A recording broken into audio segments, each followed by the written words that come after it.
Il popolo siciliano non si arrende, continua la sua battaglia per il diritto dell'autodeterminazione economica della Sicilia.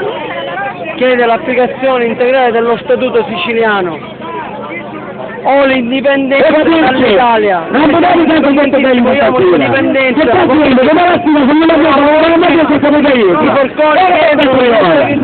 Il rispetto del trattato dello Stato centrale e lo Stato regionale. Allora, noi abbiamo detto già quando siamo partiti.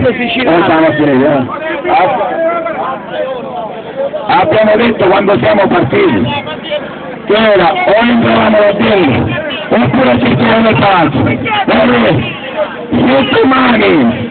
Se domani qui arrivano i deputati, vanno a mettere caio, non c'è assoluto, vanno a mettere caio, non c'è, magari da banno, però è che voglio dire una cosa, non è che mi lo voglio dire una immagine, perché non è che c'era il pensionetto che era davanti alla porta, non mi vanno a dire che c'era il pensionetto davanti alla porta, però c'è una cosa, se domani dai risultati che arriveranno da questo incontro che ci sarà domani mattina, i risultati sono delusioni, poi ne parliamo domani mattina, ma se non volevo fare manco la notte fuori, volevo fare niente, e allora che a fare?